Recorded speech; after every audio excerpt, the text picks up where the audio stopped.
Hi, everybody. I'm really pleased to be here today to sort of set the scene for talking a bit more about our approach to relationship-based funding at the Life Changes Trust. There is just so much we've learned about working and funding in this way over the life of the trust that I can't possibly touch on it all in the limited time we have today. So I want to spend some time thinking about the kind of three main components that are the underpinnings of working in this relational way. From the beginning, the Life Changes Trust knew that in order to make real lasting change, we had to do things differently.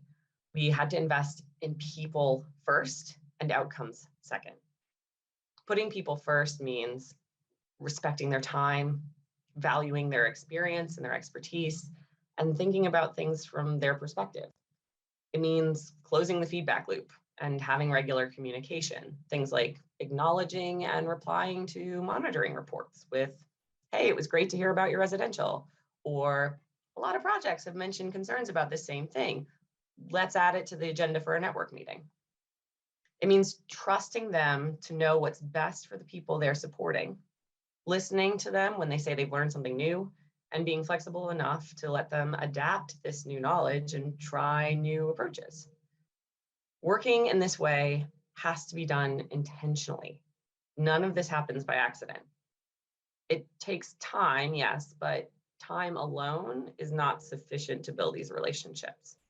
As an organization, we thought carefully about how to create and support these relationships and what practices, staffing, and resources were needed to do that well.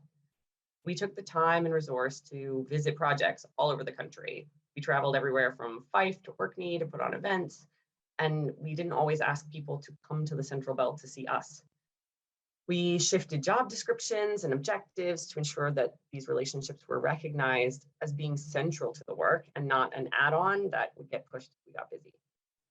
We also didn't always get it right. This is a constantly evolving, reflective process. If you're going to work in a relational way, you have to be open to sometimes getting it wrong, changing your process, and having some really difficult conversations. When you're working relationally, you know that what works for one person or organization does not work for others necessarily. And so it's a bit of a balancing act between the needs of the beneficiaries, the needs of the organizations that you're funding, and the needs of your own organization. And those needs are going to shift based on, the context of the world that we're in, as evidenced by the last 2 years, and the purpose and goals of your particular initiatives. To do the work well, you need to be listening and learning and adapting throughout the life of that relationship. So, what happens when you work in this way? Why put in this time and effort and planning and resource? Well, in our experience, it leads to better outcomes for beneficiaries, happier staff, less turnover in projects. We've been able to support relationships between organizations, those we fund, but also within the wider sector and amongst our advisory groups. And these have enabled the sharing of learning and the creation of communities of practice. It's also enabled us to reach what we call quieter voices, those who are often overlooked or may find it difficult to engage with traditional services. We've done this by establishing and maintaining relationships with people and organizations who already have trusting, caring, and supportive relationships with members of those groups. Our relationships with these organizations have been key to supporting some of the most underrepresented amongst our beneficiary groups. Again, there's that word again. This keeps popping up, doesn't it?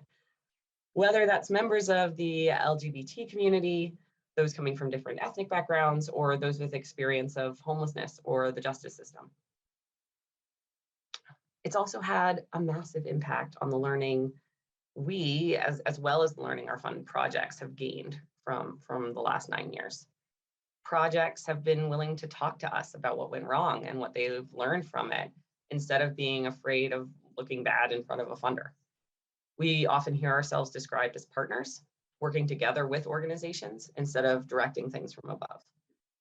These honest insights have enabled us to make better decisions in terms of funding management, but also in terms of strategic direction. We've been able to more effectively influence policy, practice, and the sector overall because of our relationship-based funding practices. So if any of this has piqued your interest, I highly encourage you to go have a look at the booklet yourself. None of this is meant to be definitive, but we all hope that it can be maybe a starting off point for further reflection and discussion. So that's more than enough for me, and I'm going to hand it back to Claire.